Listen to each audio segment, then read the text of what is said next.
Evening, VC. Dave here. Just jumping on this evening. Just going to share just a handful of records picked up here over the last couple of weeks. Um, Drinking a lovely Mexican beverage this evening. A Modelo. They're like $1.27 or something down the street. Pounders. Can't go wrong. First record's one I jumped on when Steve down at Repo advised me that he got a few in from this band.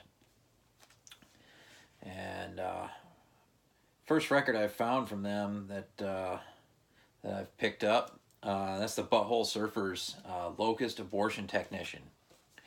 That's an original U.S. press from 1987 on Touch and Go. This is badass. Really dig the guitars on this. This is a wild record from the Butthole Surfers. I'd love to find a few more of their records for sure. Like the big one that was really popular back in the day, Electric Larry Land, and a few others, but really stoked to grab this one. My friend Lee from London, who lives near me here, he's a big fan of this band and kind of got me onto them. I mean, I dug them back in the day, but not enough to grab their stuff. But for some reason now, this is really kicking ass. Stoked to find that. Guitars are. I'm a big guitar guy, and that record's definitely got that killer sound to it. It's pretty wild stuff. The next record's one that actually just borrowing from a friend to check out. Heard a few songs from this guy, and someone in the VC recommended him. It might have been Paul. Yeah, I can't remember who it was, but they played a clip of one of his videos, and it was really good. That's Riley Walker. This is Deaf Man Glance. This is from 2018. Of course, he looks fairly homeless there.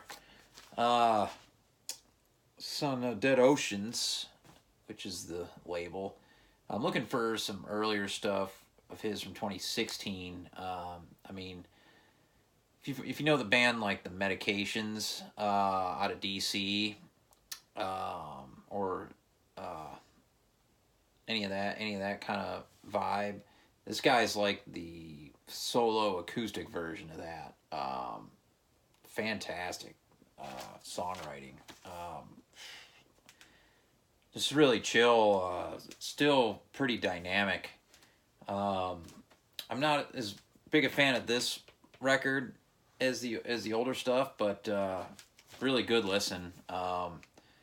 Guy's very talented. If he comes around, I'll probably have to go check it out. I'm not into this type of music too awful much, but man, this guy is really kind of resonating with me. Really cool. And then my friend Tim also, I had hounded him maybe 3 or 4 times about selling me this record, and he just went ahead and gave it to me. He was really generous. That's Jackie McLean Action on Blue Note. This was originally put out in 1967. It's one of the later Blue Notes from Jackie. You got Charles Tolliver on trumpet, Bobby Hutcherson on the vibes, who's featured highly on this record, Cecil McBee on bass, and Billy Higgins on drums. Just a killer lineup. And this is the 33 1/3 microgroove on the label, and I don't know what I was thinking. I was like, oh yeah, this is mono pressing, and like, wait a minute, I don't know if they didn't do any. Well, there were no mono reissues that with this type of packaging. As I went back, had to do some research, had to go to London Jazz Collector, because I had never seen any of these Scorpio pressings before. So that's what this is.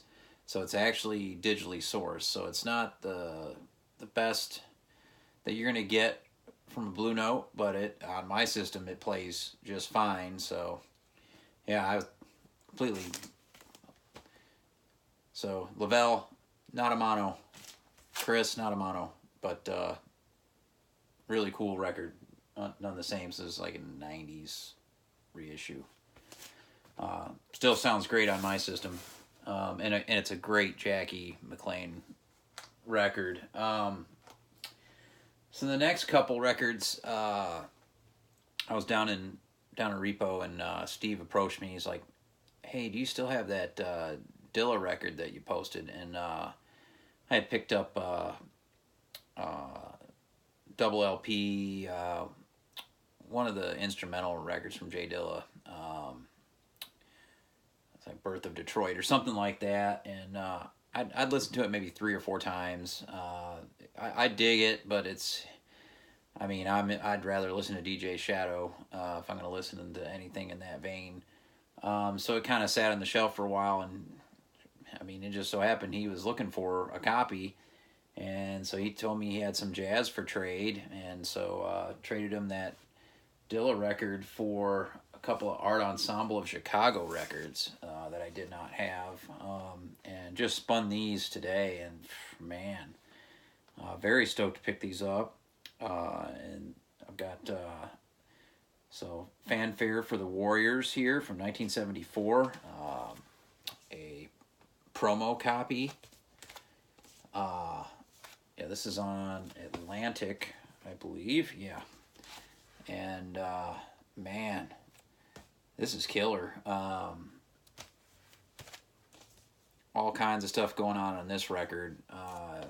What I like about this record the most is you got Muhal Richard Abrams in the lineup on the piano, and some of his passages on here are absolutely gorgeous, and then just get interrupted by the horns going off, and it's really cool how that's done. Art Ensemble, really getting into them. It's been the year of Fela so far, but I think I'm moving on to seeing what I can do about my Art Ensemble collection. Trying to fill that out for sure. That was a good one to pick up and trade, and then the other. This has got everything you'd ever want from Art Ensemble of Chicago, minus the piano.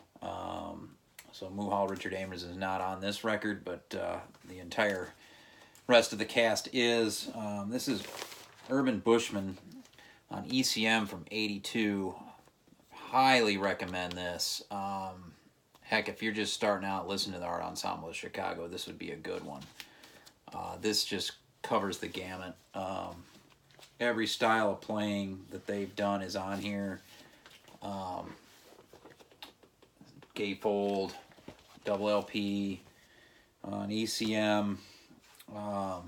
So it's a great recording. Man, there's some really killer drum solos on here.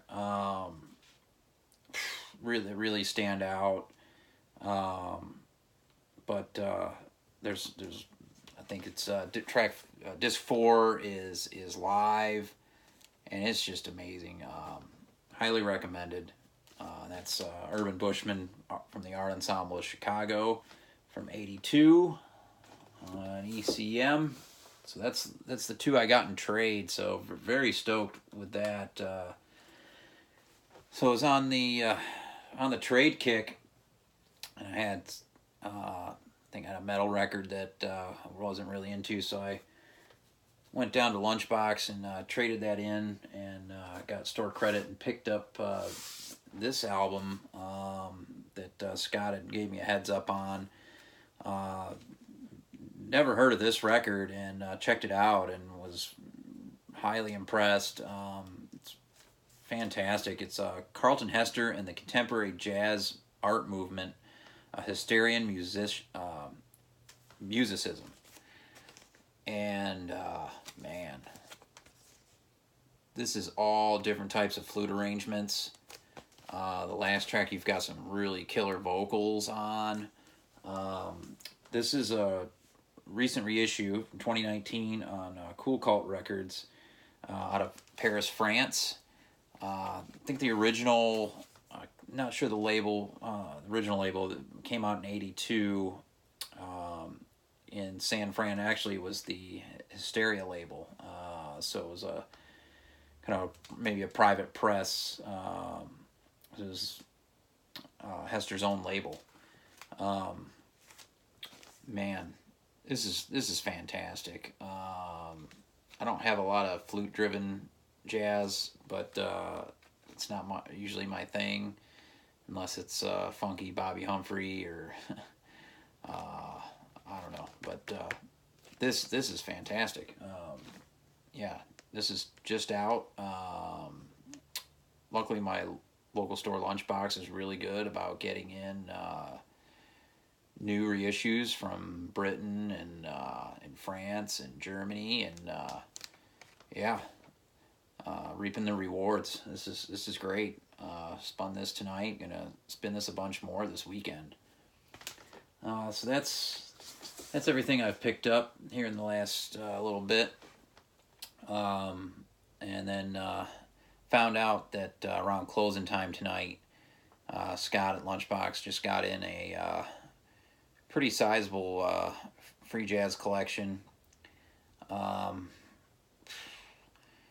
just told Teddy I'm gonna probably have a stroke overnight if I don't find some heart pills. I think I told Tom the same thing, but holy crap, they've already held out a couple Don Cherry records for me, Relativity Suite and Old and New Dreams. I think it's the 77 record on Black Saint. I've got one of the ECM records, but I don't have. Black Saint records are hard to find down here in the South. Rarely do they turn up. So already can't wait to get down there and pick those up and see what else is in the stack. Anyway, folks, hope everybody's doing well and has a good holiday. Peace.